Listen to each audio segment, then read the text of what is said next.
คำว่ากามคุณพวกเขาคนนี้บ่พ้นเรื่องนี้ดอก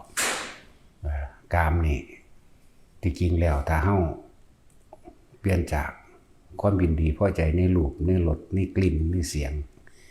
กามนี่แปลว่าความยินดีพอใจในรูปในรสในกลิ่นในเสียงเฮาสร้างให้มันเป็นคุณก็ได้กามนี่นะถ้าคนที่บ่เห็นแก่ตัวคนที่เห็นแก่ตัวเนี่ยจึงสร้างกามให้เป็นโทษเพราะว่าใส่คำว่ารักนั่นแหละแต่ว่าส่วนมากก็คือรักหลงหวงเอาไว้เพื่อครอบครองสนองตัณหาตนเองกามตัวนี้จึงเป็นโทษกามจริงๆนะเป็นคุณเหมือนกับคำว่าความรักแหละเขาจะรักกันในฐานะใดก็ช่างมันไม่ทำร้ายใครเลยจึงเอื่นว่ากามมาคุณคือมันจะบ่ทำลายไปเด้เรื่องผัวเรื่องเมียเป็นเรื่องที่ยากเหลือเกินที่สิตัดอะไรขาดจากกันได้ฉะนั้นถ้าเฮารักใครสักคนเป็นผัวเป็นเมียเนี่ยให้ชักจูงชักชวนเขามาสู่ทางธรรมให้เขามาฟังอริยสัจสี่สิ่งที่สำคัญที่สุดในชีวิตของคนทุกๆคนสำหรับเฮานะคือธรรมส่วนผู้อื่นที่เขาจะวางไว้กับเป็นเรื่องของเขาธรรมะคือความจริงอันประเสริฐสี่อย่างเกิดแล้วต้องแก่ต้องเก็บต้องปวดต้องป่วยและต้องตายล้วนแล้วจะเป็นกองทุกข์ร่วมอยู่ที่การเกิดนะสาเหตุแห่งความทุกข์ก็คือความอยากใดดังใจเห็นแก่ตัวเดียวความอยากยังกระสร้างร่วมอยู่ในอยากในอุปทานในตัณหาและอุปทานอยากความดับทุกข์มีอยู่ทุกข์ดับไปโดยการบ่อยากนะหนที่นี่เฮาบ่อาจสามารถที่สิตัดขาดเลยที่เดียวได้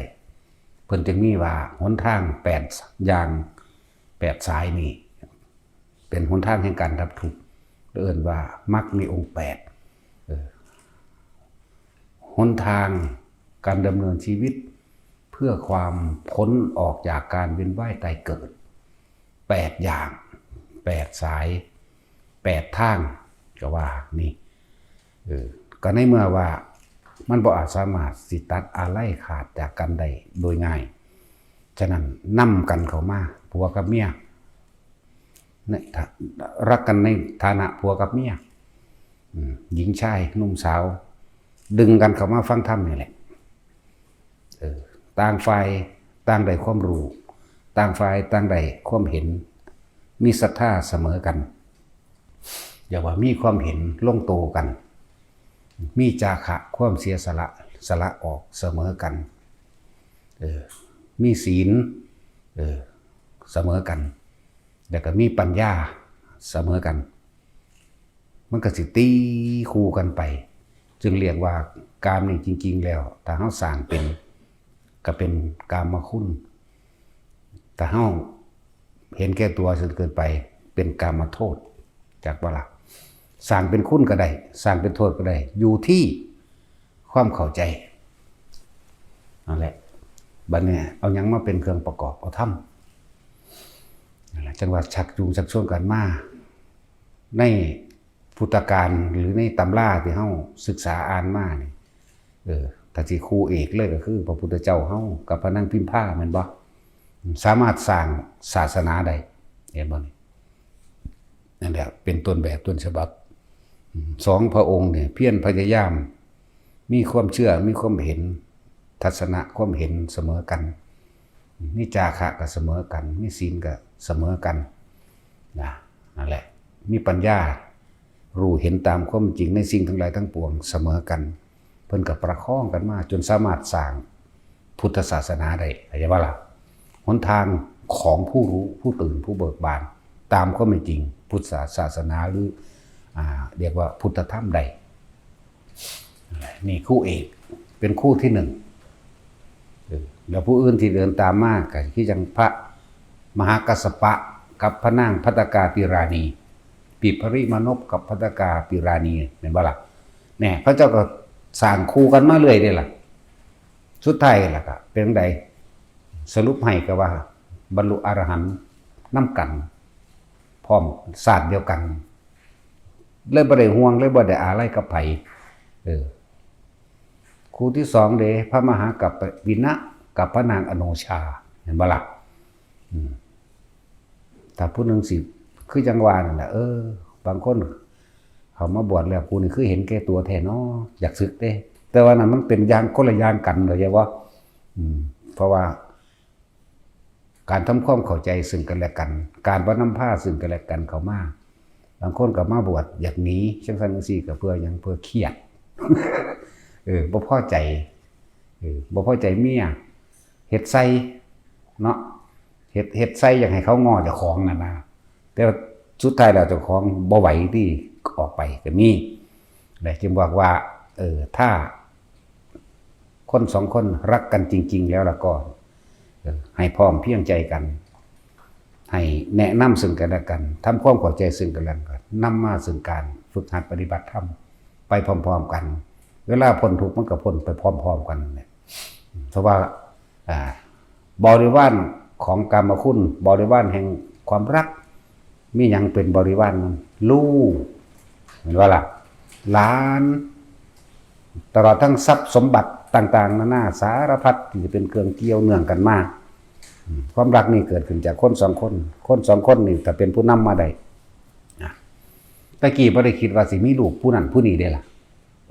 มีตั้งแต่เอากันซะก่อนได้มาแล้วความคิดกับแผงออกไปเฮ็ดจังได๋น้อสิมีบ้านเป็นของเจ้าของเฮ็ดใดน้อสิมีเลือดสนเลือดน้ำมีทรัพย์สมบัติมากเป็นของเจ้าของได้ลูกมาแล้วเร่งขยันทำงานยิ่งกว่าเก่าอีกนั่นเพื่ออนาคตไปหันเด้นั่นแหละที่นี่คือว่าถ้าพวกเฮาไม่ว่าจะรักในฐานะใดให้พร้อมใจกันเข้ามาเพื่อสิฟังธรรมสมบัติอันมหาศาลสมบัติอันบ่มีผู้ใดหลักบ่ได้ก็คือธรรมนั่นแหละจังว่าถ้าพวกเจ้าตัดอะไรตัดขาดกันบ่ได้ก็ค่อยๆเกลี่ยกล่อมกันมาใน3 ปีนี่ค่อยๆคุยกันไปเรื่อยไปมั่มกันดึงกันเขามาได้เองเนาะถ้ารักเขาจริงๆแต่ว่าล่ะแต่ถ้า3 ปีแล้วมันบ่มากกับป้าแมงโลดอย่าไปสอนมันเสียเวลาพวกเจ้าสิเที่ยวเวียนว่ายแต่เกิดเกี่ยวกันอยู่ในนรกในเปรตในเดรัจฉานบอกอย่าคิดว่าได้สิได้ไปสวรรค์ง่ายๆเนาะแต่ก็อย่าคิดว่าได้สิได้เกิดเป็นมนุษย์ง่ายๆอีกแล้วมันเสียเวลาสิ่งที่ยาวไกลที่สุดหาต้นบ่ได้คือเวลาสิ่งที่น่าเสียดายที่สุดก็คือเวลาอีกเด้คือพวกเขาอาจจะคาดคิดว่าถึงว่าเวลามันคือมีค่าขนาดนั้นพวกเขาคิดแค่ศาสตร์นี้เดี๋ยวนี้เนาะจริงๆเขาเกิดมามากแล้วหลายร้อยล้านอสงไขยแล้วเรื่องว่าเสียเวลายังใดมันสิพ้นล่ะแต่เจ้าบ่ตัดสินใจเด็ดเดียวออกมาเห็นบ่ล่ะ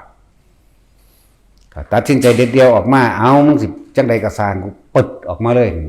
แน่นอนนั่นหักหานออกมาโลดแต่หน้าเมื่อไรที่เขายัง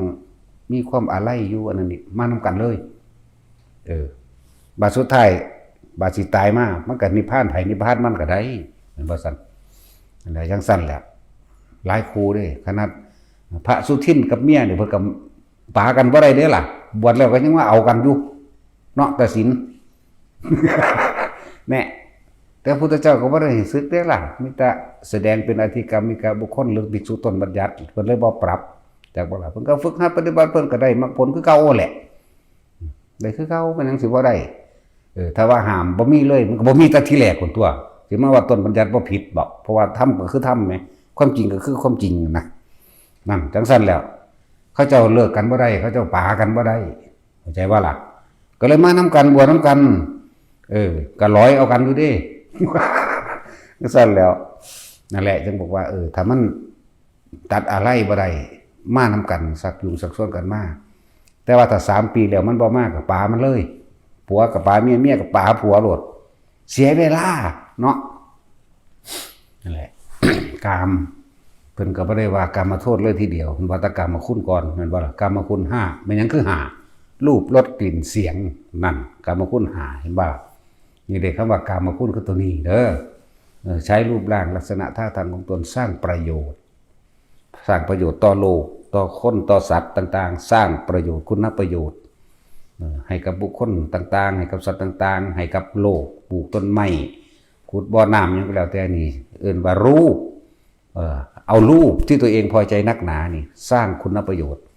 เอารสที่ตัวเองชอบกูมักอาหารแนวนี้กูมักแบบนี้ก็เอาแบบนั้นแหละไปแจกไปแบ่งไปปันให้ผู้อื่นได้กินได้อยู่นำรูปรสกลิ่น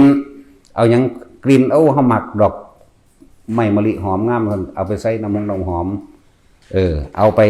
ลดซึ่งพระธาตุเจดีย์บูชาพระธาตุเจดีย์แม่นบ่ล่ะถูปาระหะบูชาอาจจะเอาไปพวกเข้าก็เฮ็ดอยู่นี่ล่ะน้ำหอมใส่แป้งก็เลยเอาดอกไม้ลอยอยู่แม่นบ่บางทีก็ไปซิดใส่พระพุทธรูปบางทีก็เอาไปรดน้ำดำหัวผู้เฒ่าผู้แก่ผู้มีอายุหรือเล็กน้อยให้พรเขาหั่นบ่ล่ะจังซี่รูปรส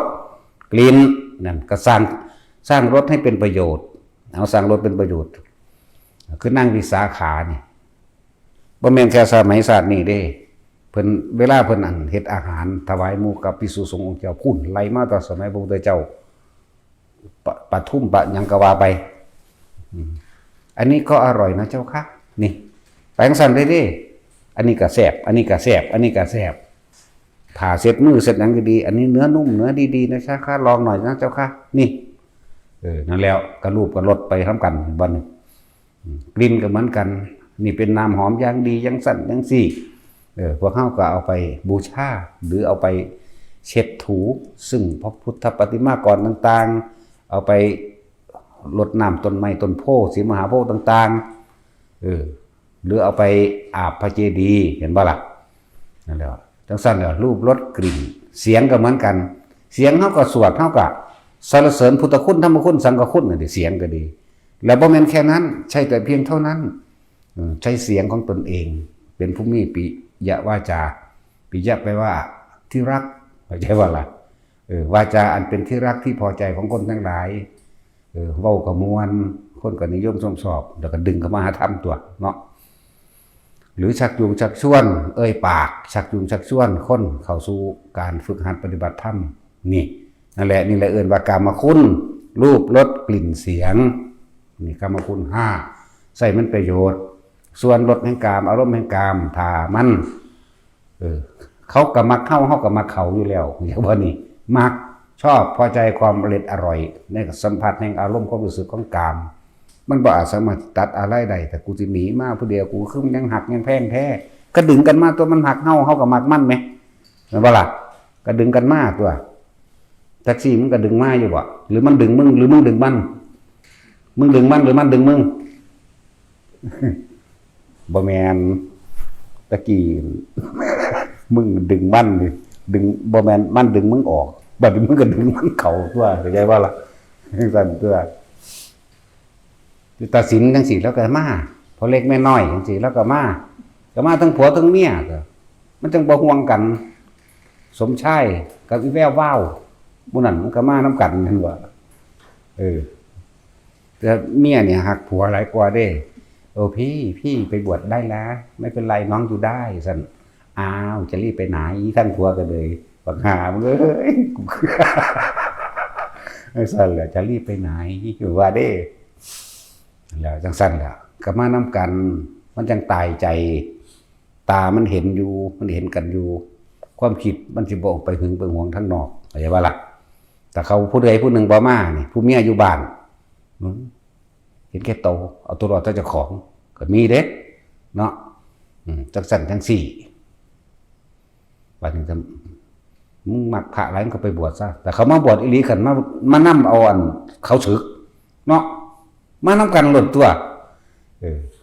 ถ้าไงมึงถ้ากูบอกเขาว่าได้กับเอาอีหลีบัดนี้เดี๋ยวเขาก็นํคนนั้นคนนี้มาใส่กันโอ้ยสารพัดนั่นแหละเข้าทั้งคู่โลดในตัวอย่างในพุทธกาลก็มีเยอะแยะปัจจุบันเฮาเอาเดี๋ยวนี้ในสถานที่ของเฮาก็มีเลยคือตาสินกับฮิปโปได้สั่นมันเถียงกันอยู่เบิดมื้ออยู่กะสร้างแต่กูมาบัดนำกันคือเก่าไปนำกันตลอดเด้ทั้งเถียงกันไปตามทางนั่นแหละเช้าเถียงเนี่ยแต่ตอนนี้ก็นี่พอเถียงไปมันก็ด่าแต่ว่าเถียงก็ด่าอยู่สั่นแล้วพอเล็กเมื่อน้อยเมื่อนั้นเนี่ยพอจะค้อนกับอัน ขมูขี่ผีเสื้อสมุทรสุดสาคร นี่ก็มาโอ้นั่นทางคักได้ห่วงเมียหนึ่งธรรมดาบ่เมียกึ่งฟึ่งอยู่คืออีหยังบ่ดิ เป็นทำทายใจเด็ดถึงไม่ลูกอะถิ่มมาแล้วแต่เด้ตัวให้ตัวมันว่าเด้มาหอดซี่แยกแรกก็เปิดโทรศัพท์เบิ่งเนี่ยสมน้ำหน้ามึงบ่บัดมึงนั่งไห้อยู่หั่นว่าเด้ มาหอดซี่แยก2เอาอีกแล้วอยู่มันสิอยู่แก่ข้างเสาไฟฟ้าเสาไฟอันนั้นทางก็เปิดเบิ่งอีกเด้ตั้งแต่ห่วงคือหยังเด้มันธรรมดาเด้บ่แม่นแต่ของเด็ดเดียวเด้เนาะเขาบีบแย่ติ๊กๆเอ้าไปละบาดทั้งเบิ่งทั้งขับมือเดียวซั่นธรรมดาบ่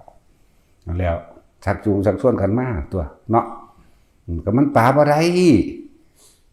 มันเป็นกรรมของเจ้านั่นแหละผู้อื่นก็ปามาหลายแล้วบาดที่อยู่ก็อยู่นำโอ้ยยักษ์ขโมยขี่ผีเสื้อสมุทร กึ่งฟึ่งอยู่ใกล้ตัวบ่ไปเติมมันตุ่มที่ของวันใส่ข้างที่ศพข้างขวาให้ใหญ่ๆทั้งคือคักเนาะว่าเวบอยู่ สิจังหัว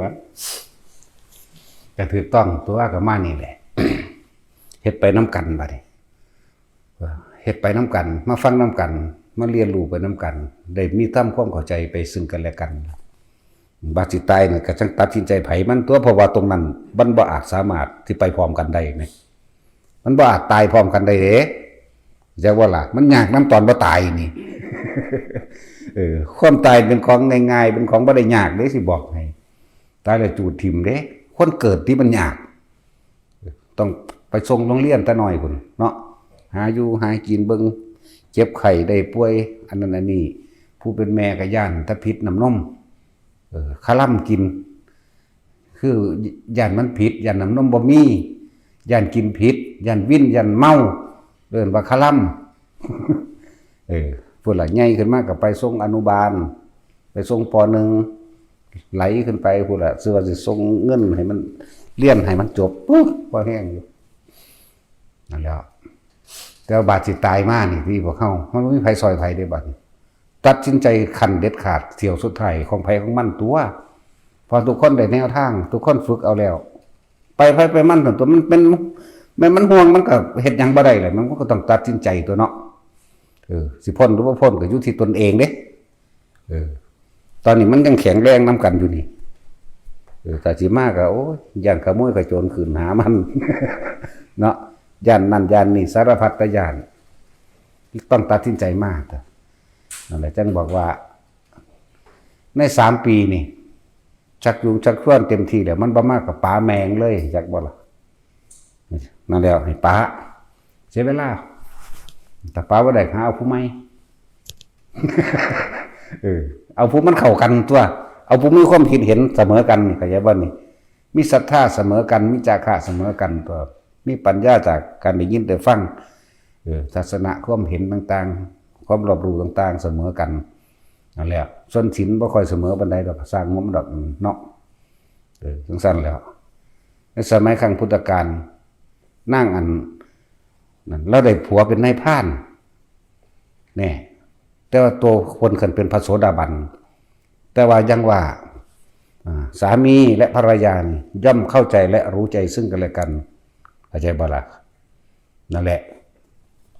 เขาเจ้าไม่ได้บังคับกันเข้าใจซึ่งกันและกันเก็บความลับซึ่งกันและกันเอาไว้ได้นี่ผัวไปหาของป่าหาดักหนูหาดักกระแตหาดักไก่ป่าต่างๆสารพัดคือเลี้ยงชีพโดยการล่าสัตว์เป็นนายพรานแต่ว่าเมียเป็นโสดาบันสั่นแล้วผัวก็ฮู้ว่าเมียบ่ฆ่าสัตว์อันใดมันบ่ตายฆ่า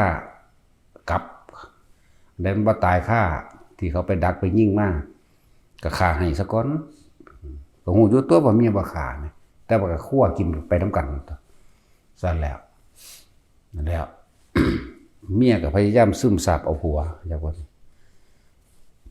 แล้วมีลูกอยู่เด้บ่ได้กล่าวถึงลูกซื่อมีลูกนำกันตั้งหลายคนเด้นั่นน่ะ7พุ่นเด้นั่นแหละแต่ว่ามื้อนึงพระพุทธเจ้าถึงเวลาแล้วสิไปโปรดเอา ก็ไปปล่อยกับสัตว์ที่มันถูกบ่วงนั่นแหละถูกบ่วงรัดไว้มันก็บอกว่าอันเราตถาคตได้ไถ่ชีวิตให้สัตว์ตนไปแล้วส่วนนั้นอยากเอาชีวิตของตถาคตไปเฮ็ดหยังก็เอาโลดเฮ็ดโลดส่วนนั้นที่ติดแหวเขาไปแล้วนั่นก็ปล่อยไปแล้วล่ะเพิ่นสูญขึ้นโกงทันขั้นธนูยิ่งนั่นบ่ล่ะแต่ว่าโดยพุทธานุภาพคือข้างไว้จังสั่นทั้งแม่ก็ส่วนเอาลูกเต้ามานำกันโหพอเจ้าคือมาสายนี่มัน11 โมงดอก11 โมง10 โมง10กว่าๆ11 โมงก็เด้ไปนำไปหาพ่อก็พากันนำไปตัวไปเห็นกับโกงขั้นธนูสิยิ่งพระพุทธเจ้าอยู่โอ้ยอย่าทำบิดาของฉันจะเฮ็ดพอคอยอย่าเฮ็ดพอคอยท่านก็ตกใจคือกันหูของคนบ่เคยเห็นพ่อเฒ่าเนาะตั้งโลกเขาเอิ้นพ่อเฒ่าเด้ครับก็เลยเข้าใจว่าพระพุทธเจ้าเนี่ยเป็นพ่อเฒ่าเพิ่นโอ้โหตกใจยังไงเหมือนกันนั่นแหละบรรพพุทธเจ้าเลยแสดงธรรมลูกทั้งเบิดกับบรรลุโสดาบันคือกันนี่ล่ะผู้นายพรานผู้เป็นผัวกับบรรลุเหมือนกันแต่ก็เลิกอาชีพนั้นมาหาเก็บผักเก็บหญ้าขายเป็นธรรมดาละบัดหลังจากบ่ฆ่าสัตว์ก็คือรวยขึ้นอยู่ตอนขาคือบ่รวยบุเนาะยังว่าได้เอานั้นอันนี้ไปขายซื้อเขากินอยู่หางเทียกับเผาทานขายแต่ว่าจูงจะเผาหลายเด้อ130 กิโลเขาสิจับเผาแมน10 ตันโดนย่างมันนั่นแหละมันบ่พอกินหลังจากนั้นมาบรรลุแล้วครับคนเฮาถ้าบ่มีธรรมมันตีบตันเด้เรียกว่ามันติดตันมันคิดหาทางออกบ่ได้แต่ว่าถ้าได้ยินได้ฟังธรรมแล้วหนทางต่างๆในความนั้นเปิดโล่งหลายเด้มันคิดออกเฮาปลูกผักก็ได้ตอนแรกเฮาท่านมีทุนเฮาก็ไปหาเก็บอันอื่นๆที่บ่เป็นสัตว์มาขายเพราะได้เป็นทุนก็ได้ก็เริ่มซื้อในผักกาดผักชีผักกะหล่ำมาวานมาคอยเฮ็ดขึ้นไปบัดนี้ร่วมใจกันผู้แม่ก็เฮ็ดนำผู้ลูกก็เฮ็ดนำผู้พ่อก็เฮ็ดนำเริ่มมีเงินมีทองใหญ่ขึ้นมาแล้วลูกพวกผู้ชายก็ไปบวชแม่ลูกบางคนก็เอาผัวตัวเอง2พ่อแม่ถึงที่สุดบวชนำกันมั้ยบรรลุอรหันต์ไปนำกันจังซั่นล่ะได้จังบอกว่ากามถ้าใส่มันเป็นคุณมันก็เป็นเด้อจริงๆมันบ่ได้มีความผิดหยังมันขึ้นอยู่กับความเห็นของเฮาอาจจะว่าหลายครูอยู่ไหมปิภริมานพก็คือพระมหากัสสปะนั่นแหละกับพระนางภัตติกาภิราณีเขาเจ้าสร้างรวมกันมาทุกศาสตร์ทุกท้ายก็ยังมาเป็นผัวเมียกันอยู่บางศาสตร์ก็เป็นพ่อของพระพุทธเจ้าเฮาสมตัวในสมัยเสวยชาติเป็นโพธิสัตว์เป็นบ่ล่ะศาสตร์ที่เป็นสุวรรณสามเขาจะบ่นอนนำกันได้ล่ะบ่ค่อยนอนนำกันแต่ก่อนอาจจะนอนอยู่ที่เห็นโทษแนวใดล่ะนั่นแหละมาศาสตร์ที่เป็นฤาษีนี่ก็บ่ได้นอนฤาษีนี่กับฤาษีดาบทมานำกันเลี้ยงพ่อเลี้ยงแม่หลังจากพ่อแม่ตายแล้วทรัพย์สมบัติมีเท่าใดก็สร้างให้แก่พวกนางทาสปลดปล่อยจากคนเป็นทาสแบ่งทรัพย์สมบัติทั้งผู้ผัวทั้งผู้เมียนี่แหละข้าทาสบริวารทั้งหลายพวกเธอทั้งหลายจงเป็นไทยเถิดแบ่งให้แบ่งหน้าแบ่งสวนแบ่งนั่นแบ่งนี่ทรัพย์สมบัติให้แต่ละคนให้ไปหาอยู่หากินด้วยกันเองสองพระองค์นี่ก็ออกไปบวชได้สั่นมือหนึ่งพระอินทร์แนวใดว่าแล้วบอกว่าถ้าเจ้าอยากได้ลูกบ่ถ้าเจ้าได้ลูกเอามือค้ำตรงท้องหน่อยของปู่เมียเจ้าบ่ได้บ่ต้องไปเสพกามยังกันดอกสั่นก็เลยทดลองเบิ่งมีอีหลีนติแต่ที่บอกเชิงวิทยาศาสตร์เขาบ่เชื่อดอกแม่นบ่ล่ะแต่ว่าถ้าเว้าเชิงพุทธศาสตร์ก็ต้องพิสูจน์เอาละเฮาก็ได้พุทธเจ้าเฮาสมัยเสวยชาติพุทธศาสตร์อยู่ในสันดุสิตสามารถอธิษฐานจิตตัวเองลงมาเกิดได้เลยอยากว่าล่ะนั่นแล้วห่วยประวัตินั่งอภปารีก็ยังบ่ได้เกิดน้ำท้องแม่เด้อยากว่าโสเภณีใหญ่นี่น่ะนั่นแล้วอธิษฐานจิตตัวเองให้มาเกิดเขาเอิ้นคล้ายกับโอปาติกะคืออุบัติขึ้นเลยเป็น เป็นสาวหน่อยขึ้นเลยที่แรกนั่นแต่ว่าล่ะเกิดอยู่ใต้ต้นมะม่วงอัมพะเนี่ยแปลว่ามะม่วงแต่ว่าลาบานนั่นแหละแต่ว่าโดยบุพกรรมของนางเองเกิดมาก็เป็นคนงามล่ำก็ดีฝีปากก็ดีเขาก็ได้แย่งกันกษัตริย์ก็เลยต้องให้เป็นหญิงงามเมืองเป็นโซเปนี่นั่นแหละค่าตัว1,000มันได้อยู่ธรรมดาเลยเนาะ1,000สมัยตะกี้ไหมนั่นแหละพูดถึงว่าเด้อกรรมคุณสั่งให้มันเป็นคุณแก่ตนกับบุคคลผู้อื่นพร้อมแก่ตนกับคนสองคนก่อนเพราะความรักความใคร่เกิดจากคนสองคนอย่าบาลาบันนี่ถ้าสิเว้าละเอียดลึกซึ้งก็ลึกซึ้งหลายยิ่งกว่านี้ว่าเพราะปานกลางเอาเฮายินดีพอใจในรูปเฮานั่นแหละเรียกว่าความพอใจในรูปแม่นบ่ความพอใจในรูปแล้วก็ในรสในกลิ่นในเสียงนี่เป็นล่าหุนหมายถึงห่วงได้เกิดขึ้นแล้วเป็นเครื่องอะไรซึ่งกันและกันเป็นเครื่องเหนียวเป็นเครื่องล้างเป็นบ่วงเป็นห่วงก็จะว่านี่พอใจในรูปแห่งลูกชายรูปแห่งลูกหญิงอันบ่รูปรสกลิ่นเสียงของลูกก็นั่นนี่กันเข้าไปนี่มันละเอียดเข้าไปกว่านั้นพุ่นเด้อจังว่ากามคุณพวกเจ้าพอใจในนี่สิร้ายหรืองามปานใดก็สร้างได้คนได้ถ่ายรูปขึ้นมาแล้วก็ลูกเจ้าของมันก็พอใจในรูปตัวมันว่าซั่นพิการมาแต่เกิดแล้วมันก็หักคือเก่ามันพอใจจักว่าล่ะมันบ่แท็กซี่อมบ่มีลูกพวกนี้ ก็เอาอีอันนั้นได้เป็นลูกก็เลยเนาะอิหยังวิซ่านะวิซ่าวิเร็วสังสรรค์เอาอีนั่นแหละเป็นลูกหน้าเปๆคือกันอยู่แล้วมันก็เคยเป็นลูกมาก่อนนั่นแหละมันยังมาในตระกูลเดียวกันเรียกว่าล่ะหน้าก็คือกันนั่นแหละถ้าเฮาตัดบ่ได้เด้อก็แนะนำให้ว่ามานำกันเลยบัดนี้สองผัวเมียมาอยู่นำกันล่ะแม่นบ่มาเข้าวัดพร้อมกันก็ตามคือได้ยินได้ฟังธรรมรวมกันต่างฝ่ายต่างทำความเข้าใจซึ่งกันและกันรับเอาธรรมะบ่ว่าผัวบ่ว่าเมียเข้าใจอริยสัจเหมือนกันเข้าใจวิธีทางการปฏิบัติให้นำตนออกจากทุกข์เหมือนกันแล้วก็ยอมรับว่าสักวันหนึ่งเฮาสองคนนี่ต้องตายจากกันเด้เห็นว่าเราสองคนต้องตายกันได้เท่านี่คุยกันที่บัดนี้ผู้ผัวมีโอกาสผู้ชายมีโอกาสดีกว่าผู้หญิงถ้าข่อยเลี้ยงลูกได้จังซั่นจังซี่แล้วข่อยอยากไปบวชเด้เจ้าสิวางใดผู้เมียก็สาธุนำแล้วก็ต่างฝ่ายต่างปฏิบัติตั้งแต่บ่ทันได้บวชพุ่นแม่นบ่ล่ะปฏิบัติอยู่เฮือนนั่นแหละอยู่นำกันก็บ่ทะเลาะบ่แว้งกันเด้นะก็ค่อยมาเรื่อยๆตัวเมื่อถึงการเวลาอันควรแล้วผัวมาบวชเมียก็บวชเอาอยู่นี่ก็หลายคู่อยู่ได้ล่ะเนาะหลวงตาจรผัวบวชอยู่นี่เมียไปบวชอยู่บ่อน้ำพระอินทร์หลวงตาจรก็ดีบวชชีดิซั่นนั่นแหละอยู่นี่ก็มีหลวงตาทัดกับอันหยังล่ะลืมชื่อย่าบ่มีหูนั่นนะผู้นึงก็เป็นซี่อยู่นี่ผู้นึงก็เป็นพระก็บวชเอาก็ทั้งสั้นแล้ว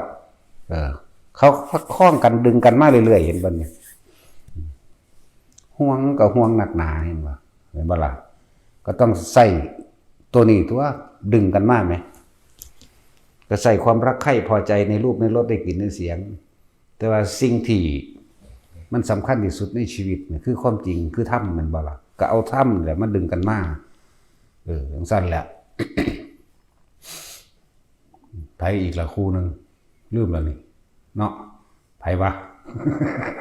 หลวงตาจรหลวงตาทัดแล้วก็ไปอีกละลืมชื่อแล้วหลายอยู่ดอกชื่อบ่ได้ชื่อวางได้ลูกโอ้ยชื่อหน้าออกอยู่บักฮานก็เลยศูนย์ให้เขาแต่ความชื่อบ่ได้ด่าเขามันมีหลายคู่อยู่เด้อนั่นแหละถ้ายังมีความรักยังมีความใคร่ยินดีพอใจในรูปในรสในกลิ่นในเสียงให้เปลี่ยนจากความรักใคร่พอใจเป็นความเมตตากรุณาซึ่งกันและกันเห็นอกเห็นใจซึ่งกันและกันลำบากมาด้วยกันนะ ทีนี้ก็สิ่งที่มีค่าสูงสุดก็คือธรรมะบ่มีหยังสิมีค่าสูงสุดเท่ากับอริยสัจสี่คือสัจธรรมทุกข์สมุทัยนิโรธมรรคนะบ่มีหยังมีค่าขนาดนี้พอเข้าเสียเวลากับกิเลสตัณหาพากันเวียนว่ายไปเกิดขึ้นสวรรค์ลงนรกอยู่เพราะสมีบางศาสตร์ก็ได้เป็นผัวเมียกันบางศาสตร์ก็เป็นข่มขืนเด้บางศาสตร์เมียเฮ็ดบ่ดีไปเกิดเป็นหมาผัวก็เป็นเจ้าของหมาก็เอาเมียใหม่มาแค้นใจอยู่หั่นเด้กัดก็มีเด้บางศาสตร์ก็เป็นงัวบางศาสตร์ก็เป็นควายบางศาสตร์ก็เป็นงูมั่งผัวเป็นเกิดเป็นหมามั่งเป็นงูมั่งเป็นงัวมั่งเป็นขี้เกียจมั่งจนสุดท้ายมาเกิดเป็นลูกเห็นบ่ล่ะมันก็ธรรมดาเลยถ้าเกิดเป็นลูกจึงได้มาดวงตาเห็นธรรมในสมัยพุทธเจ้าเกิดจังซี่แหมนี่จังซี่แหละฉะนั้นจงประคองกันซะก่อนจาก3 ปีแต่3 ปีมันก็ปาแมงเลยถ้าปาบ่ได้มาเอาใหม่เพราะว่าเอาใหม่อยู่นี่ก็มีบวชได้จักมื้อพอเดือนบ่บุไปปิ้งแป้งกันเอาได้บ่แล้วโอ้มันเลยเฮ็ดนำกูสวดสุดแน่ล่ะกูบ่ได้ให้เอาใหม่หม่องหันผู้นึงบวชแล้วด้วยซั่นเนาะตะกี้ปากันมาบวชบัดนี้เสือกว่าเอาใหม่อยู่ในนี่อีกก็มีนะเอาเข้าไปเนาะสัตว์เด้ก็มีแบบนั้นก็มีเด้อเฮาว่าห้วยปลาแมงไปเอาผู้ใหม่ก็ได้ตอนเสือกเอาอีหลีบ่แม่นมาเอาตอนนี้มาเอาตอนบวชก็บ่ได้เอาในบวชดอกก็ซึกไปเอาอยู่นั่นแหละแต่มันป่าพวกนั้นมาแล้วมันเสือกมาเอาผู้ใหม่แบบลักษณะว่าแต่ของสิตัดได้นะเข้าใจบ่ล่ะนั่นแหละ3-4 คู่อยู่ดอกนะมันต้องเว้าเด้เพราะว่ามันเป็นความจริงแม่นบ่ล่ะจักซี่พวกเจ้ามาสร้างโลกคือนี่พวกเจ้ามาฆ่าคนก็ได้ฆ่าสัตว์ก็ได้ปล้นกี้ข่มเหงต่างๆกินเหล้าเมายาฆ่าตัวเองก็ได้ฆ่าผู้อื่นก็ได้ความรักใคร่พอใจในรูปรสกลิ่นเสียงนี่กามนี่ใส่เป็นโทษก็ได้เห็นบ่ล่ะเพราะความเข้าใจผิดหรือเข้าใจถูกก็ว่าไปบางคนประชดเนาะประชดเมียยิ่งเจ้าของตายเขาก็เอาผู้ใหม่บ่แม่นว่าผู้อื่นก็เฮ็ดบ่เป็นเนาะเขาก็เฮ็ดเป็นคือกันนั่นแหละมันก็ทำท่าให้น้ำตาข้าวเดียวนั่นดีบ่ดีโอ้ยอดสวาตะโดนบักหามันก็สั่นเนาะแท็กซี่จังซั่นเด้ฆ่าคนรักก็ได้กูบ่ได้มึงก็บ่ต้องได้ไปฆ่าเขาก็มีเนี่ยจังซั่นแหละสารพัดพวกเฮาพากันเวียนว่ายตายเกิดเพราะอันเดียวอยู่แหละรู้จักบ่หนักสุดเด้จึงบอกว่าผู้ใดข้ามกามราคะตัวนี้ออกไปได้ข้ามความยินดีพอใจในรูปในรสในกลิ่นเสียงไม่ได้ผู้ใดเห็นโทษ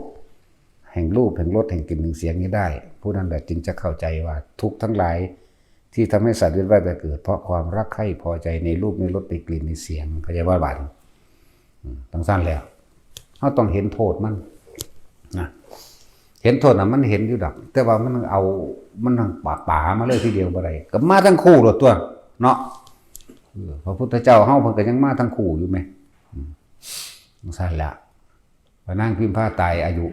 เท่าใดแท็กซี่79มึงจื้อเอาน้ำกูนี่บ่กูก็ว่ามึงฮู้จักเอาเองบักหานั่นแหละ79พุทธเจ้าก็ตาย80จังซั่นแหละอันนี้ว่าถ้ามันบ่เด็ดเดียวพ่อก็ดึงกันมาไอ้ผัวไอ้เมียนี่เด้มันสำคัญหนักหนาลูกบ่ปานใดเด้เนาะตัดสินไปทำงานเมืองนอกทำตาไปคิดฮอดลูกบ่แม่นคิดฮอดแม่มันนั่นแหละบ่เห็นว่าแลนกอดลูกก่อนฝุ่นเล่งใส่แม่มันฝุ่นเนาะตัดสินแม่นว่าซั่นแต่ตัวก็บ่ซื้อไอติมให้ลูกไปเพิ่นว่ากลางเว้นเอาเงินไปลูก10 บาท20 บาท30 บาทไปซื้อไอติมซื้อไอ้บ่แม่นซื้อขนมนกหวีดได้ล่ะเพราะว่าแต่มันกินมาแต่ร้านค้ามันสิเป่าปิดปีปิดอ่ะหนูแม่นติเนาะแต่สินมันเสือกซื้อไอติมติแล้วมันจูดหำเอาเสร็จแล้ว ตัวแล้วจะเป็นเหล่เหลี่ยมกลไกเจ้าเล่ห์มันยาทั้งเบิดอันแหละอันทว่ากินฮอดลูกว่าแม่นกินหลานหีแม่มันนั่นแหละเนาะว่าตัดสินเจ้าไปทำงานเจ้าก็อยากมีบ้านเป็นของเจ้าของเองแม่เฒ่าเจ้าก็เป็นตาสั่งเลยตะกี้ปานว่าเจ้าของสิบ่เฒ่าบ่ตายยายนี่เนาะแบะใส่ผู้นั้นผู้นี้ถ้าว่ารวยอีหลีคือบ่อันมีเครื่องบินขี่บ่เนาะเห็นบ่คือบ่มีอันปราสาทลาดชะวังบักไงปราสาท10ฤดูพุ่นเนี่ยพอเฒ่าไข่แน่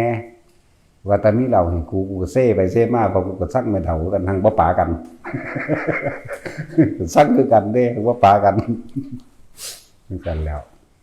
สารพัดสารเพสัพเพเหระเรื่องเล่าที่ให้ผัวเมียอยู่น้ำกันก็เรื่องเดียวนี่แหละที่มันหนักอีดีนั่นน่ะ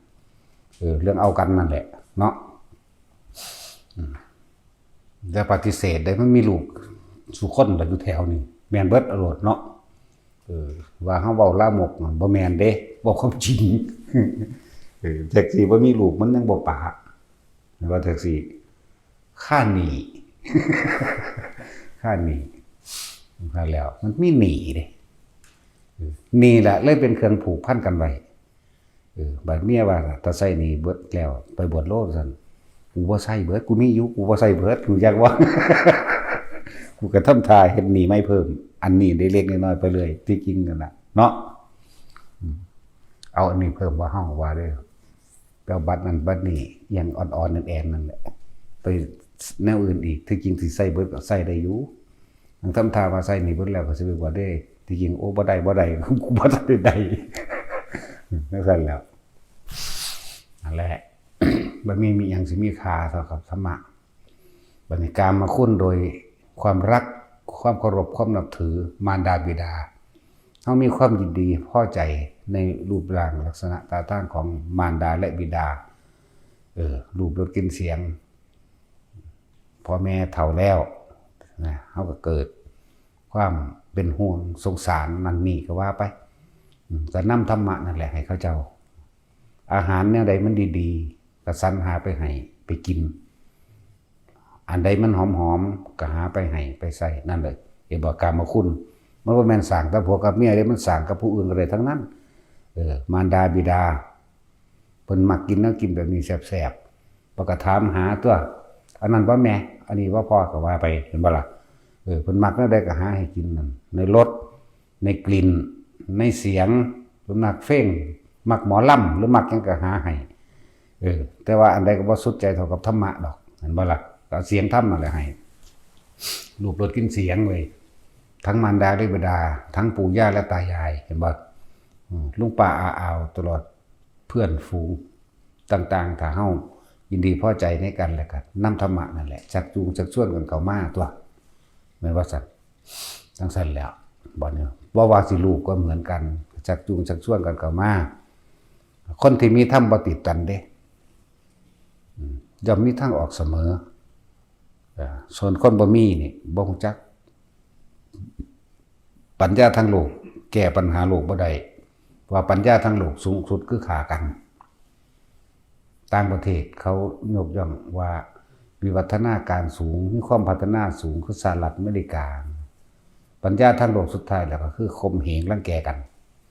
เอาชนะเอาเปรียบกันนั่นบ่คือปัญญาทางธรรมนี่ปัญญาทางธรรมย่อมมีทางออกในสิ่งที่ประสานสมานมิตรตลอดทั้งคลายปมต่างๆคลายปัญหาต่างๆออกและยอมรับความจริงเกิดเป็นทุกข์แก่เป็นทุกข์เจ็บปวดป่วยสุดท้ายแล้วก็ต้องตายเฮาสิมีวันสุดท้ายจะต้องจากกันอยู่แล้วเห็นบ่หนีบ่พ้นไผสิรู้ธรรมบ่รู้ธรรมบ่สร้างเจ้าก็อยู่ตกอยู่ในอำนาจธรรมอนิจจังทุกขังอนัตตาอยู่แล้วนั่นแหละสูงสุดแห่งปัญญาโดยธรรมก็เลยคืออนิจจังทุกขังอนัตตานั่นแหละทุกสิ่งทุกอย่างหาความจริงยั่งยืนบ่ได้เฮาต้องยอมรับความจริงในธาตุวัตถุคือรูปร่างกายเฮาเองเห็นบ่รูปรสกลิ่นเสียงก็หาความจริงยั่งยืนไม่ได้มีความเปลี่ยนแปลงอยู่เสมอถ้าเฮาเข้าไปยึดเฮาก็เป็นทุกข์ถ้าเฮาเข้าใจมันว่ามันต้องเกิดแล้วก็ดับมันก็สิเอาหยังมาทุกข์กับมันก็แค่ยอมรับมันเมื่อยอมรับมันแล้วก็หาเครื่องอยู่ตัวนั่นแหละสำหรับคนที่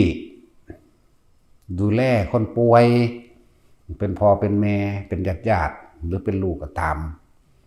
เอาธรรมะนั่นแหละเป็นเครื่องรักษาเขาเจ้าเอง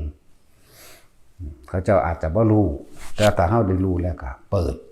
ไปเรื่อยๆเถอะมันต้องสิคอยซึมซาบเพราะวันไปว่าได้อัมพฤกษ์อัมพาตพิการแนวนั้นนี่แล้วแต่ถ้าหูยังดีอยู่ก็เปิดธรรมะให้ฟังเข้าใจว่าล่ะเปิดไปเรื่อ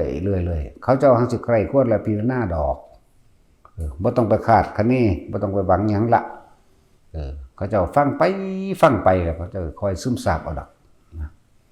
คอยซึมแบบก็ค่อยเห็นตามความเป็นจริงนั่นแหละสิ่งที่พ่อแม่เฮาเฒ่าแล้วไปก็ดีใส่กุศโลบายต่าง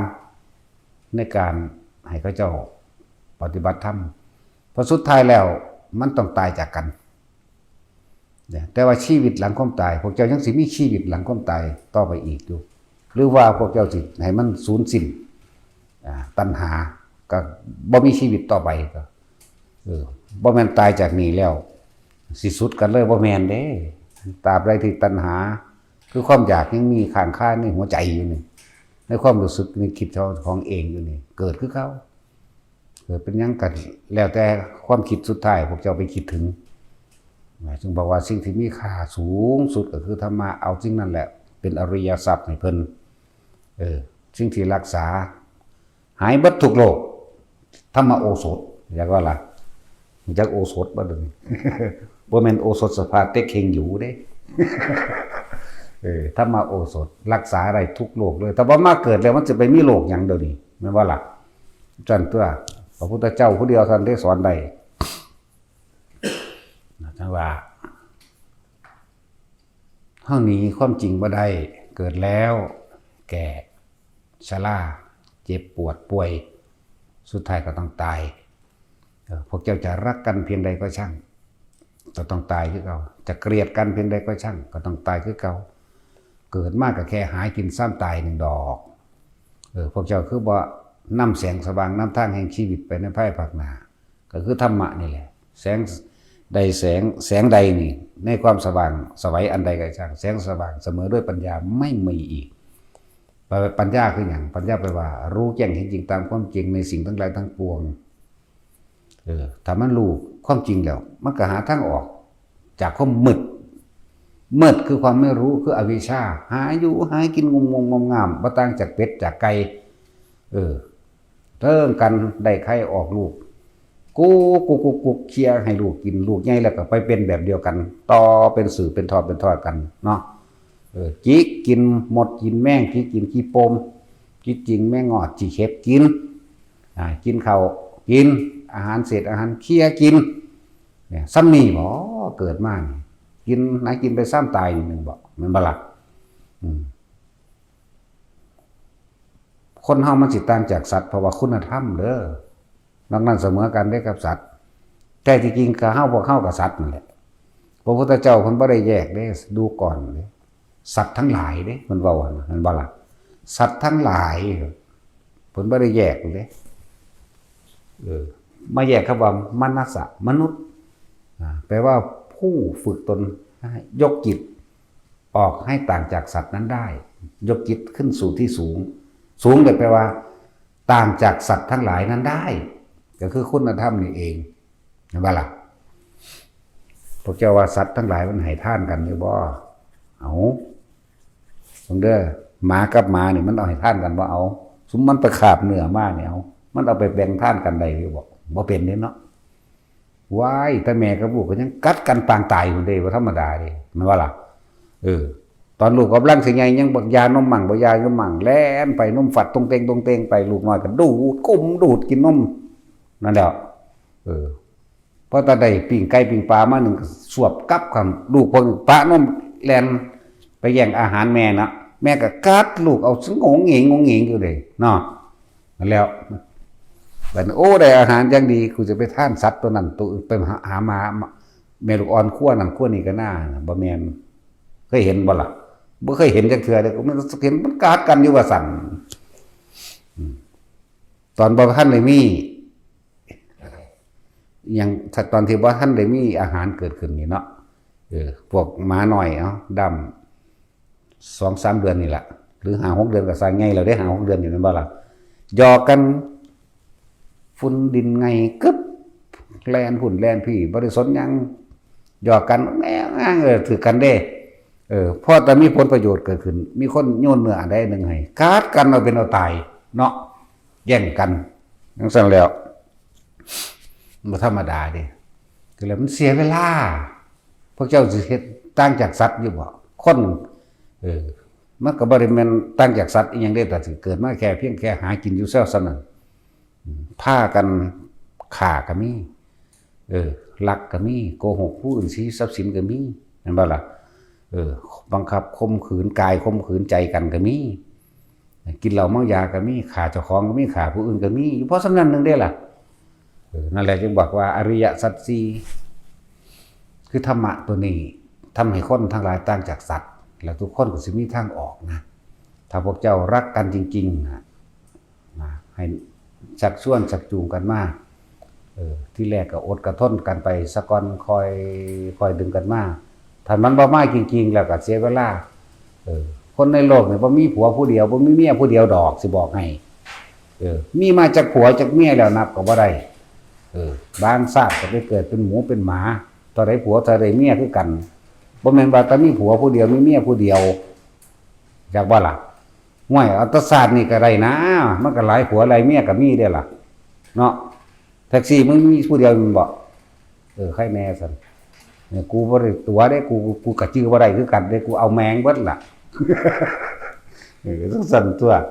ว่าถ้ากูมักงามบ่งามบ่เกี่ยวนั่นความงามมันขึ้นอยู่กับความพอใจของไผของมันแต่กูมักกูเอาแต่กว่ากูบ่เคยข่มขืนไผเท่านั้นแหละแต่ศีลมีผู้เดียวหรือ2มีผู้เดียวเนาะมันแม่นลอยอยู่ทางอื่นอยู่บ่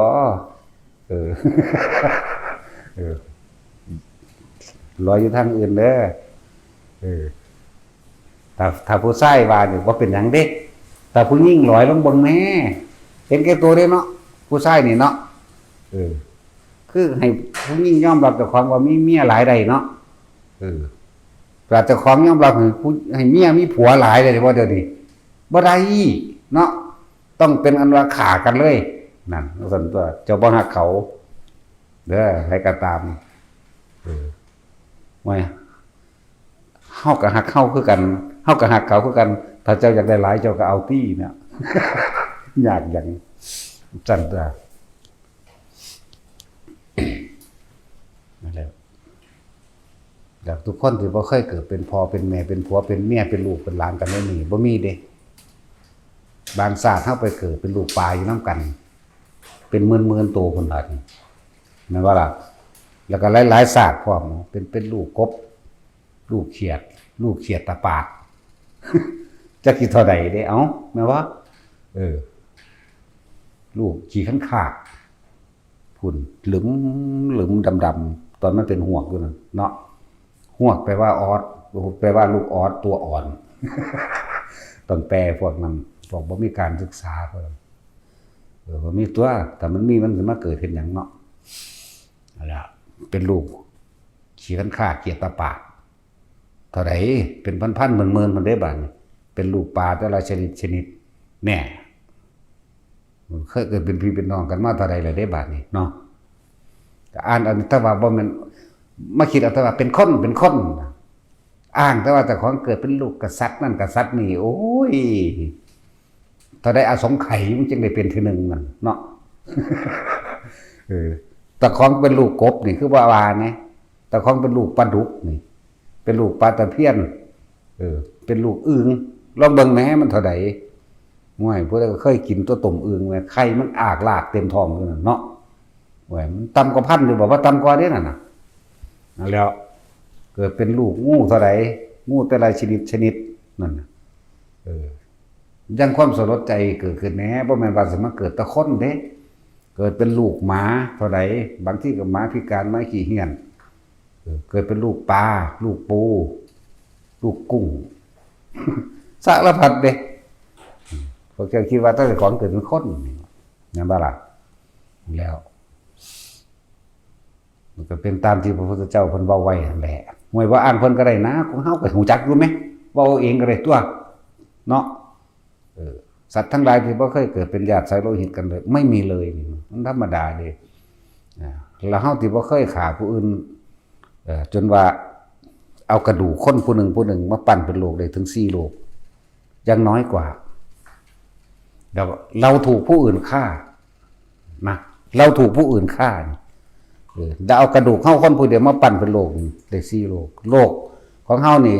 กว้างยาววัดโดยรอบละ42แสนโยชน์เอาคูณ16บังดูมันกว้างยาวเท่าใดก็วัดเราเท่านั้นแหละกิโลมันก็เลยโลกอื่นๆอีกมันธรรมดาเด้เราพวกเฮาบ่แม่นแค่ว่าเคยเกิดเฉพาะในโลกชมพูทวีปมนุษย์อันนี้เนี่ยอมรโคจานาทวีปอุตรกุรุทวีปปุพเพวิเทหทวีปต่างๆพวกเฮาเกิดเป็นมนุษย์ต่างโลกมันพอแห้งแล้วเด้ในสมัยการครั้งหนึ่งเหมือนพระพุทธเจ้าเฮาเสวยชาติเป็นโพธิสัตว์เป็นพระเจ้ามหาจักรพรรดิชื่อว่าวิชิตาวีจักรพรรดิเพิ่นเคยไปเอาพระเจ้าจักรพรรดิปกครองโลกทั้ง4เข้าใจว่านี่เป็นใหญ่ที่สุดในโลกทั้ง4ในจักรวาลหนึ่งจักรวาลนี่เฮามันมีอยู่4โลกนี่ชมพูทวีปมนุษย์นะโลกมนุษย์พวกอันแล้วก็อมรโคจานาทวีปอุตรกุรุทวีปทางทิศเหนือยังหลับปุพเพวิเทหทวีปก็ว่าไปโดยความเพิ่นไปท่องเที่ยวเมืองหันเมืองนี้เพิ่นก็ไปนำเอามนุษย์โลกนั้นมาไว้โลกนี้มนุษย์โลกนั้นไว้โลกนี้มนุษย์โลกนั้นไว้โลกนี้จากว่าล่ะแต่สุดท้ายแล้วก็พระอินทร์เชิญไปปกครองสวรรค์นำผู้ละเคิงลืมเวลาที่จากว่าพวกนี้กลับโลกเจ้าของบ่ได้บัดนี้ก็เลยให้พวกเสนาอมาตย์กษัตริย์อันเป็นบริวารของพระเจ้าจักรพรรดิแบ่งเมืองให้แต่ละเมืองมึงอาณาผู้นี้อยู่เมืองปัญจาลนครนะ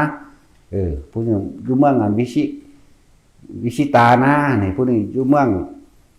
ยังละกันทาราลักษณ์นะก็ว่าไปเห็นนะเหมือนกันทาราลักษณ์นี่เด้แต่ว่าฤาษีแม่นี่ก็บ่รู้นะบ่แน่ก็ซื้อโบราณนั่นแหละกลับลงมาแล้วพวกตายแล้วก็มีจากว่าอายุสวรรค์กับอายุโลกมันต่างกันเด้นั่นแหละก็เลยตกค้างไว้เลยเป็นความโชคดีไปเลยพอพวกนั้นน่ะเกิดแล้วก็ตายบ่มีแก่บ่มีเก็บบ่มีป่วยเด้พวกกันโลกอื่นๆนั่นแหละโลกอื่นๆบ่คือโลกมนุษย์มีครบสูตรเม็ดเลยร่วมมิตรเนาะตำบักหุ่งร่วมมิตรเลยต้มยำกุ้งเลยก็แม่นมีเบิดทุกแบบสมบูรณ์พูนสุกน้ำเฮานี่แหละนั่นแหละจังว่าเวลานี่เป็นของที่มีค่าเด้เฮาเข้าใจว่าบ่มีบ่แม่นพอเฮาเกิดมาเนี่ยนับประมาณศาสตร์บ่ได้นับประมาณคำว่าอสงไขยแปลว่านับไม่ได้เด้แล้วเฮาอาจสินับมาได้มาแล้วถึงล้านอสงไขย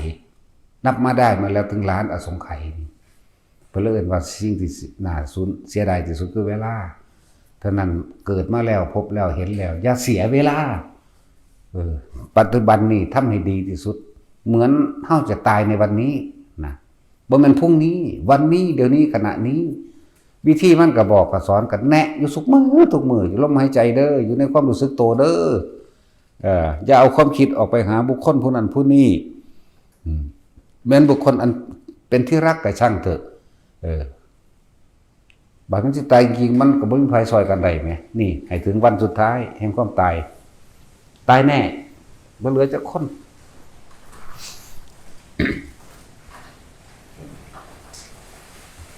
ที่ได้ขังน้ำได้มากที่สุดคนบ่เข้าใจเด้แต่บ่ได้ฟังคำตอบแล้วก็บ่ใครควรเป็นหน้าเนาะบางใดขังน้ำได้หลายที่สุดตัดสินแล้วก็ทะเลพุ่นแล้วเนาะทั้งสั้นแล้วพุทธเจ้าว่าแนวนั้นเด้ไม่มีที่ใดขังน้ำได้มากยิ่งกว่าท้องฟ้าว่าล่ะมันก็คิดเอาตัวมันแม่นหรือบ่แม่นน้ำท่วมไม่ได้ก็ว่าฝนตกมามันตกมาจากไสบ่ตกมาจากท้องฟ้าแม่นบ่ซั่นบ่แม่นน้ำในทะเลมันขึ้นมาเลยเด้ล่ะเนาะบ่แม่นน้ำสร้างมันพุดขึ้นมาเลยเด้มีแต่ฝนตกฝนตกพายุอันนั้นอันนี้ก็ว่าไปเฮ็ดก็เกิดน้ำท่วมแม่นบ่ซั่นส่วนตัวสิ่งที่น่าที่ใดที่สุดคืออะไรเวลานั่นไม่มีที่ใดขังน้ำได้มากที่สุดเท่ากับท้องฟ้านี่ก็แม่นอีก เนี่ยมันสั้นตัวอะไรใกล้ที่สุดจังซี่เฮาก็บ่ฮู้จักอีกเนาะเฮาก็ว่านี่แล้วเสาไม้แล้วไกลอยู่กับเราพร้อมการเกิดแม่นหยังล่ะความตายความตายเกิดแล้วก็ต้องตายดูดังเงานี่เห็นบ่นี่จังซั่นตัวพวกเฮาก็ตอบไปตัวทีบนั่นแหละเนาะนั่นแหละจึงบอกว่าถ้าเฮาบ่มีธรรมหมายถึงว่าเฮาบ่เข้าใจความจริงเฮาบ่มีความจริงเฮาสิบ่รู้จักทางออกจากการเวียนว่ายแต่เกิดเลย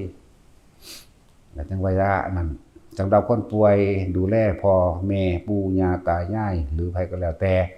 เอาสิ่งที่มีค่าสูงสุดซะคือธรรมะคนเฮาสิตายมันบ่จักได้ดับทองคำนั่นว่าแท็กซี่ทั้งเจ็บทั้งปวดมันจากเศร้าเท่านั้นเด้มันจากหายจากอาการเจ็บปวดเอาทองคำให้มันก็ไม่ได้สนใจเด้ขนมาเป็นรถมันก็เหลือเบิ่งไฟมออยู่ซื่อๆได้เนาะมันจากเศร้าแล้ว แต่ว่าเฮ็ดจังได๋ก็สร้าง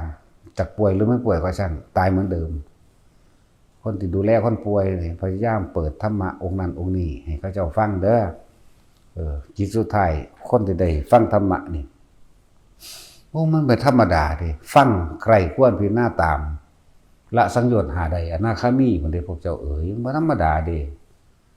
สุตตมยปัญญานี่ฟังแล้วก็รู้แจ้งเห็นจริงตามความเป็นจริงยอมรับความจริงได้แล้วบ่มีผู้ใดสิมาเป็นที่พึ่งของเราได้ในขณะนี้นอกจากลมหายใจแห่งเราแม่นบ่ล่ะจังซั่นแล้วที่เฮาเบิ่งผู้นั้นผู้นี้ตายที่เขาเจ้าถ่ายรูปส่งมาให้เบิ่งแน่แม้กระทั่งกระดูกก็ยังส่งมาให้เบิ่งคือจังพระเฮาตายอันนี้เอิ้นว่าพระได้เลยจังว่าล่ะตอนนี้ว่าท่านได้ตายเอิ้นภิกษุก่อน ผู้ใดตายแล้วผิวเหลืองดุจดังว่าทาขมิ้นนิ่มเอาไว้เท่าใด4-5 มื้อมันก็ยังนิ่มเหมือนเดิมมูดคูดหมายถึงเครื่องเน่าของเสียบ่ไหลออกทั้งปากบ่ไหลทั้งดังบ่ทั้งหูไปกับทั้งตาเห็นบ่มีจับเบิ่งก็อ่อนนิ่มเหมือนเดิมผิวเหลืองจังซี่นะเพิ่นว่าผิวพรรณมันผ่องใสเป็นพิเศษเด้ถ้าว่าเหลืองก็บ่เข้าใจที่จริงมันผ่องใสเป็นพิเศษนั่นแหละผ่องใสมากๆเหมือนกับว่าบุคคลที่อยู่ในวิหารธรรมอันเป็นสุญญตาวิโมกข์ผิวเหลืองเลยพวกอยู่ในสุญญตาวิโมกข์เหลียวเบิ่งทางจะเป็นอุ้ยหุยอยู่ปานทองคำมีแสงพร้อมหมดเด้ขนาดคนบ่ตายเด้นี่ผู้เขาเจ้าอยู่ในสุญญตาวิโมกข์มั่งนะจากบ่พวกสุญญตาวิโมกข์นั่นซั่นแล้วนั่นแหละจังว่าให้เขาเจ้าฟังธรรมเด้ออีหยังกระจังที่มันพยายามจะเว้าให้กระเทือนจิตใจแม่นบ่ล่ะเขาเจ้าฟังไปสุดท้ายแล้วเขาจะสิยอมรับในธรรมะที่แสดงนั่นคือหลวงพ่อเว้าเรื่อยๆเด้ภาษาเกิดมาหากินซ้ำตายพวกเจ้าเสียหยังกระดอกกระเดียแท้คนจนก็ตายคนรวยก็ตายเด็กน้อยก็ตายผู้ใหญ่ก็ตายบ่ได้สำคัญมั่นหมายว่าเกิดก่อนแก่แล้วจึงจะตายไม่ใช่ความตายมาพร้อมกับความเกิดการเกิดคือการเริ่มตายเห็นไหมล่ะการพบคือการเริ่มจากคนเรานี่จะรักกันหรือเกลียดกันเพียงใดก็ช่างแม่นบ่สุดท้ายก็ต้องตายนี่ไหมสุดท้ายก็ต้องตายจากการดีๆเนี่ยเอาตายจากการหล่นของมันจบนี่เห็นบ่ล่ะจังซั่นตัวอย่าเสียเวลาแต่นี่คนป่วยโอ้ยอยู่นั่นน่ะนั่งกินดีๆมานี่เอามันสิอยากกินอยู่บ่มันกินได้อยู่บ่แม่นบ่แท็กซี่เอานี่อาหารยารักษาโรคเครื่องมือหุ่มและที่อยู่อาศัยอาหารยังเลิศหรูราคาเป็นหมื่นเป็นแสนมันสิกินได้อยู่บ่ล่ะนั่นน่ะเห็นบ่ซั่นเครื่องนุ่งห่มทั้งหลายสุดทั้งหลายนี่ตะกี้เจ้าเว้าถึงดูเจ้ามักมันสิอยากได้อยู่บ่มีแต่อยากเศร้าตัว มีแต่อยากหายจากอาการป่วยหั่นตัวแล้วทรัพย์สินเงินทองกองทุนพูนบ่มีอยากได้ก็แล้วกันแต่ว่าถ้าได้นำธรรมะนี่เข้าไปฟังซึมซาบทุกมื้อเอาบ่เอาโดนก็ได้เอาจักอาทิตย์นึงนี่ก็มีผลน่ะว่าหาต้องเป็นปีดอกเห็นรถ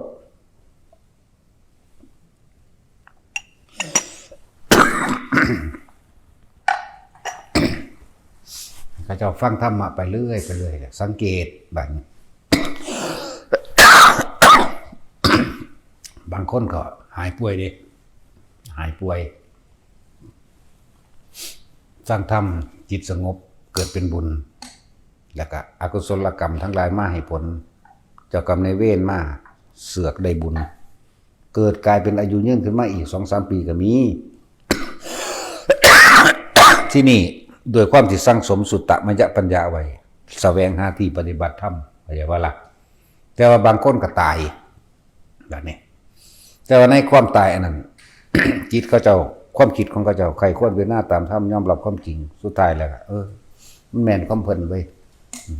สุดท้ายแล้วเขาต้องพึ่งตนเองนะเขาจะไปพึ่งหมู่ใดเข้าว่าตนคือหยังพึ่งลมหายใจมันเจ้าจึงจักยังบ่จักยังกะสร้างเลยคนที่ตายเนี่ยกลับมาลมหายใจเบิดเข้าใจบ่มันใจจะขาดวืดวาดห้องเฮ้อๆคากๆขึ้นแต่ว่าสิ่งที่เคยกระทำเอาไว้ก่อนคตินิมิตอย่าบ่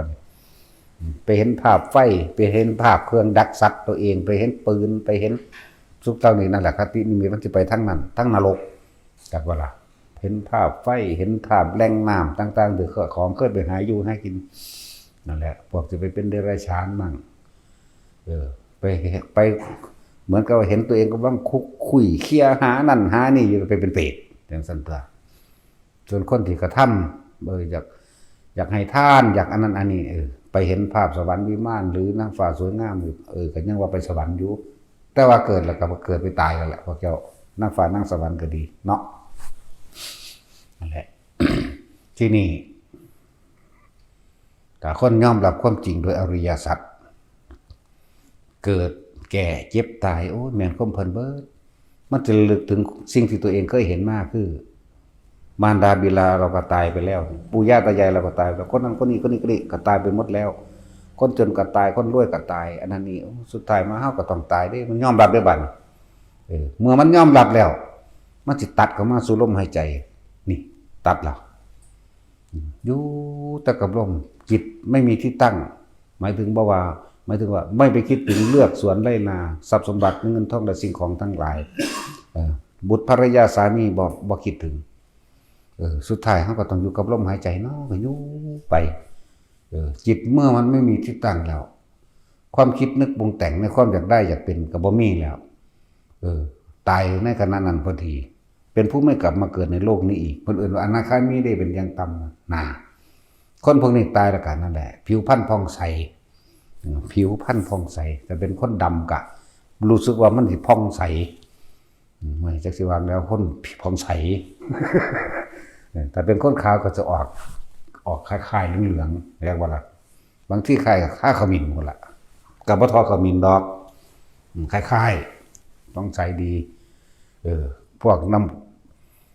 ของเสียของเน่านั่นน่ะพวกน้ำเลือดน้ำน้องยังบ่ออกจากข้างดังบ่ออกจากปากสังเกตเด้อ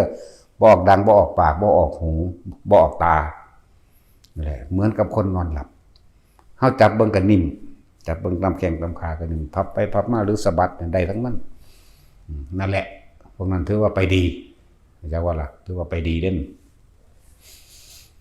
ถึงว่าให้แต่ละคนแต่เฮาบุคคลอันเป็นที่รักนะเป็นพ่อเป็นแม่เป็นยังก็ว่าไปเอาธรรมะให้แต่ถ้าเขายังแข็งแรงดีอยู่บ่ว่าเป็นลูกว่าเป็นหลานว่าเป็นไผก็แล้วแต่หมู่พวกก็ดึงกันเข้ามาสู่อริยสัจนี่แหละฟังธรรมผัวกับเมียมันเป็นเจ้ากรรมนายเวรกันอยู่แล้วจังบ่ล่ะเป็นคู่เวรคู่กรรมก็แม่นเป็นคู่บุญคู่บารมีก็แม่นอยู่ในคู่เดียวกัน